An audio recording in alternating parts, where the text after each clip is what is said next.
Welcome to the first episode of the Matamu 2 podcast. I'm your host, Reumac, and this podcast is all about food. We love food, and we will tell the stories about it, how it has shaped and is shaping the world around you.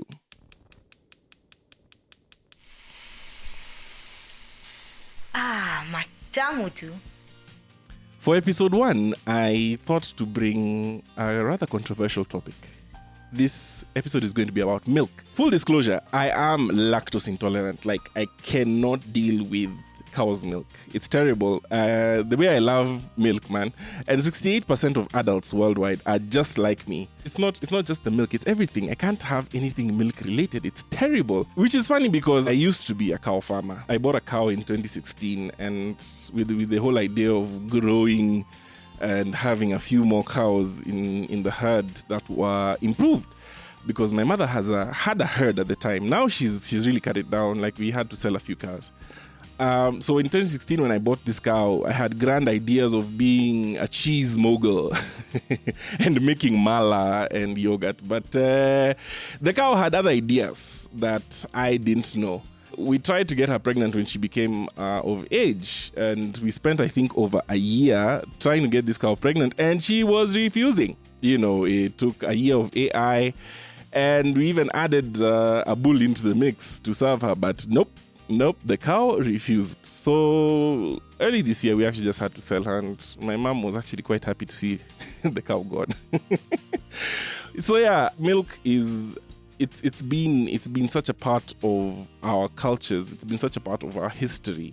And I'm sure everybody out there has a story just directly inclined to cows and milk. And although it's nearly impossible to pinpoint, most historians believe that using milk as a beverage began about 10,000 years ago when animals were first domesticated. Now, my first interaction that I can remember between me and some cows. This is going to be a funny one. So what happened was that when I was 6-7 years old, my grandmother would send us out to go and herd the cows, basically, all day. All the boys would go out, and you had your own stick that she made sure she kept very safely, that it was not going to be burnt.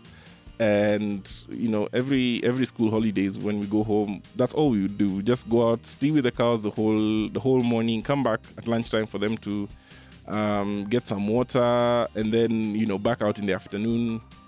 And one day we were coming back from herding, and how our cow shed was built, there was a race. So it's a restricted passage into the cow shed, which we would use to spray the cows when necessary. So the cows were all, in a line going into the race, and my job was to make sure that when they got to the entrance of the race, they got in and stayed in. Yeah. So I'm there with my little stick.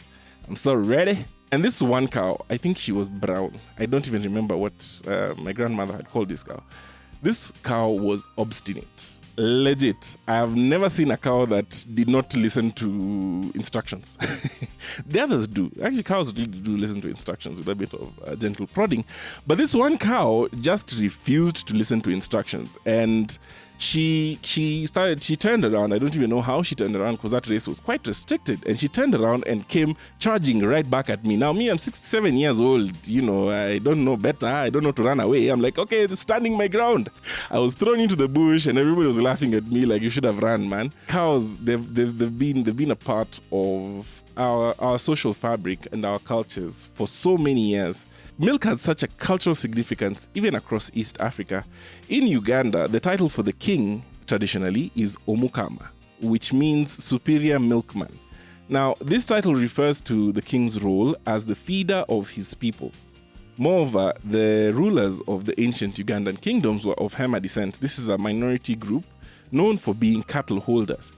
And I'm sure a lot of you have seen traditional Rwandese dances. Now, in these dances, you'll find the men are raising up their hands as they dance. This is done to signify the long-horned cattle that are native breed to Rwanda. And that really goes to show how deep the whole animal husbandry and by extension, actually, milk, because it is a product of that animal husbandry. Lord, anyway, today is the day. So there's one form of milk that I actually can drink, and that is not even yogurt, surprisingly, maziwa mala. I love my maziwa mala. At home, we call it amarorano. And it's the most creamiest, tangiest, glorious milk that I love. I love. People call me weird because I love having my marorano with chapati. And everybody's like, why? But why? It's supposed to be had with ugali. Well, nobody wrote the rules. Hello. I love my marorano and my chapati. And you'll find me sneaking one in at the end of the meal with hot chapati. Slaps like crazy. And why I can enjoy marorano is because the natural fermentation process by the lactobacillus. Science!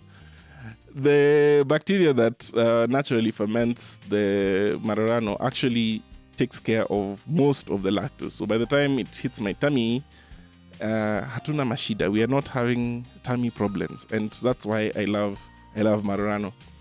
But going back into our diets, I remember when we did home science in primary school. Yes, my age is showing. We had a food pyramid, and somewhere on that pyramid there was, I think it was 4 glasses of milk per day. And this is something that was a carryover from World War II, where the Americans, after the war, they found out that they have too much milk and they don't know what to do with it. So they created they put it into the education that people need to drink milk. And this I found out when I was researching for this episode of the podcast, and I actually realized that there's a gigantic conspiracy around milk and its bioavailability, because studies have shown the actual availability of the calcium in the milk. Yes, it's a fantastic, amazing source of calcium for your body, but the availability of the milk in comparison to other food sources, for example, your kales, that is your sukuma wiki here in Kenya. Kale, actually, you get more calcium from eating kale than from drinking a glass of milk. And something that I found out that was quite surprising is that 2 tablespoons of dried ground basil, that's a herb, have almost the same amount of calcium as 1 cup of 1% milk. This is 1% fat milk. That's about 220 milligrams of calcium in the 2 tablespoons compared to 240 milligrams of calcium in the 1% milk. And it's like, it was quite shocking. As an adult, you actually don't need milk to survive.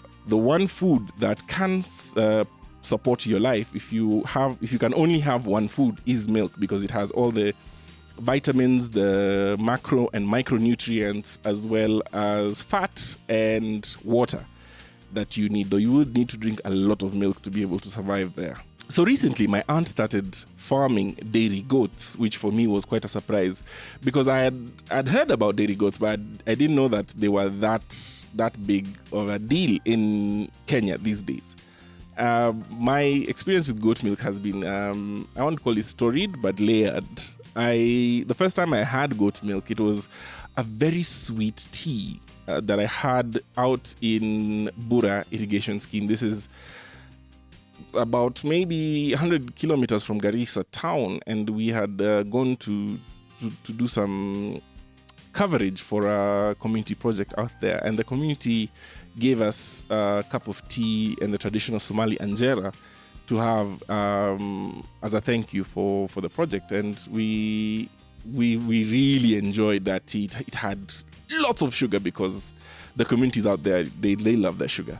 So it had lots of sugar and lots of cardamom, and it was fantastic. And for once, I actually enjoyed tea without having the tummy aches afterwards. So recently, when my aunt offered me a glass of goat milk tea, I did not say no, because I knew it was going to be good. There is, of course, people have reservations about goat milk, saying that the smell of the goat carries over. I don't think so. I've even had camel milk, and this is me confessing that I actually love camel milk milkshakes because they're so good.